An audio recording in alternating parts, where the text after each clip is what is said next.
Attendez! Il fit arrêter sa patrouille et rappela Nuage de Lac. Il s'approcha du sentier qui franchissait le pont. « Est-ce que quelqu'un détecte des bipèdes ?»« Le vent souffle vers nous, » déclara Ciel Clair, la truffe levée. « Moi, je n'entends rien, » marmonna Patte de Pierre. « Suivez-moi, » ordonna Gueule Balafré en rampant vers le pont. Il alla renifler le bois chauffé par le soleil et vit à travers les planches le cours d'eau tumultueux. Ses camarades le rejoignirent discrètement, louvoyant à l'affût de la moindre odeur suspecte. « Reviens !» Gueule Balafré releva la tête en entendant le cri paniqué de Ciel Clair.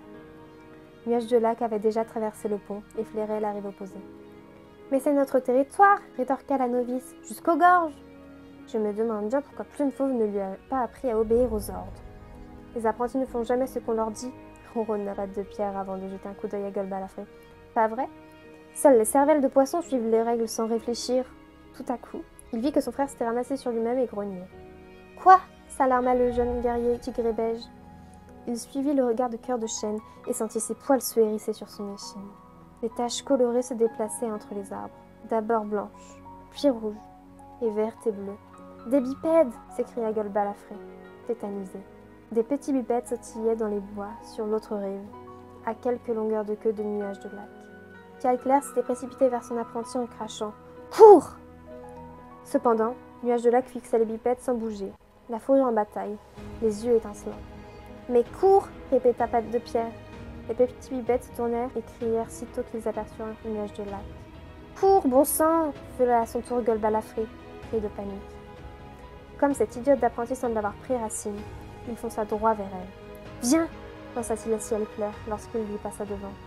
Le pont trembla sous eux. L'un des petits tendit une patte vers Nuage de Lac qui le fixa, pétrifié par la peur. Gueule Balafré fila entre les pattes du petit en crachant furieusement. Le bipède cria et s'écarta d'un bond. Ciel Clair attrapa son apprenti par la peau du cou et la traîna vers le pont, jusqu'à ce qu'elle commence à se débattre. « Cours !» vociféra Ciel Clair une fois de plus. La novice, qui était enfin sortie de sa stupeur, traversa le pont à toute allure. Son mentor la suivit aussitôt. Lorsque Gueule Balafré voulut contourner le bipède, il sentit avec horreur que l'ennemi refermait ses pattes sur lui. Il se débattit follement et parvint à se libérer en poussant un cri de douleur. Le bipède lui avait arraché une touffe de poils. Il traversa le pont en un instant. « Venez !» lançait-il à sa patrouille lorsqu'il déboula devant eux.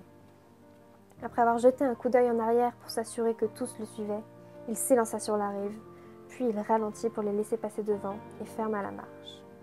Il refusait d'en perdre un seul de vue jusqu'à ce qu'ils soient tous de retour au camp.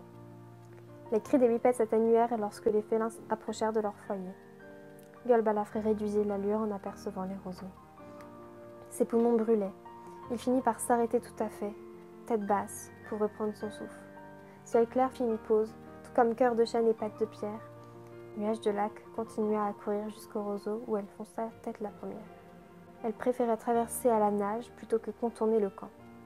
« Ne t'inquiète pas, » miaula Ciel Clair, « c'est une bonne nageuse. » Gueule Balafré hocha la tête, trop épuisée pour parler.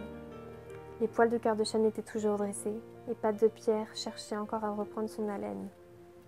En allant et venant sur la rive, quand Nuage de Lac revint en compagnie d'Étoile de Grêle et de Plume Fauve. « Nuage de Lac nous a raconté l'incident, » lança le meneur, hirsute. « Merci d'avoir sauvé ma fille, » murmura Plume Fauve, qui se frotta à Gueule Balafré. « Elle aurait pu éviter de se mettre en danger, » marmonna-t-il en les suivant dans la clairière. Tout le clan les attendait avec inquiétude. Nuage de Lac avait visiblement prévenu leurs camarades qu'elle avait failli se faire capturer. « Pourquoi les bipèdes ne peuvent-ils pas rester sur leur territoire ?» protesta Cœur de Truite. « Quand j'étais chaton, on en voyait à peine. Maintenant, dès qu'arrive la saison des feuilles vertes, ils nous empoisonnent la vie. »« C'est comme ça, » soupira Étoile de Grêle en secouant la tête. « Nous devons nous montrer plus prudents. » Écho de Brume enroula sa queue autour de Nuage de Lac. « Nous devrions peut-être réduire notre territoire pendant que les bipèdes sont là, » suggéra la guerrière. « Réduire notre territoire !» s'étrangla Cro-Blanc. « Et pourquoi donc? On n'a pas peur des bipèdes !» Gueule Balafré faisait les 100 pas le long des roseaux. Sa queue battait furieusement en l'air. « Je n'ai peur de rien qui pourrait menacer mon clan. »